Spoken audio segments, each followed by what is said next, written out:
La manière dont un standard s'impose lorsque plusieurs technologies sont en concurrence sur un marché demeure une question récurrente dans la littérature en innovation. Dans ce cadre, trois options se dégagent. Premièrement, la résolution à travers une entente avant la mise sur le marché. Deuxièmement, il est possible d'attendre le résultat de la confrontation des différentes technologies et par conséquent des stratégies concernant les caractéristiques du produit, la communication ou les choix en termes de propriété intellectuelle. Troisièmement, le recours à un point focal, c'est-à-dire à un repère mental conduisant à une coordination sur une stratégie particulière, est possible.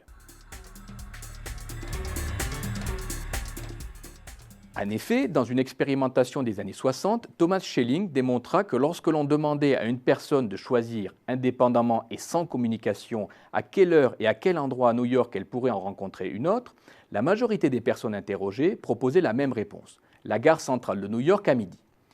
En l'absence de coordination apparente, ces personnes arrivent tout de même à se coordonner à travers ce point focal. Il est intéressant de noter que dans le secteur de la diffusion d'images, une industrie particulière fait office de point focal, l'industrie pornographique.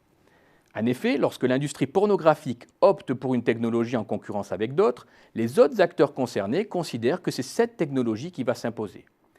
Pourquoi la technologie VHS s'est-elle imposée face à la technologie Betamax ? Parce que l'industrie pornographique a choisi le VHS.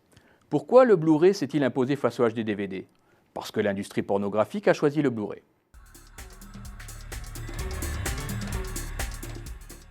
En y regardant de plus près, ceci n'est pas tout à fait exact. Il s'agit d'une stratégie délibérée des studios pornographiques pour devenir incontournables, alors même que leur poids économique est très faible et que leur activité doit normalement aboutir à une certaine marginalisation. Cette stratégie est fondée sur la communication de chiffres reflétant un supposé poids économique totalement surévalué et sur la réécriture de guerres de standards passées où la place de l'industrie pornographique est excessivement mise en avant. Ainsi, l'industrie pornographique s'est construite une légitimité afin d'être considérée comme point focal, ce qui permet de trancher en cas de guerre de standards. La réussite est telle que Playboy a par exemple réussi à faire plier Apple en se faisant ouvrir l'iTunes Store alors même que le géant américain refusait en principe toute application en relation avec le sexe. Pourtant, la peur de désavantager trop fortement l'iPhone par rapport aux appareils Android, en l'absence de pornographie, a été trop forte.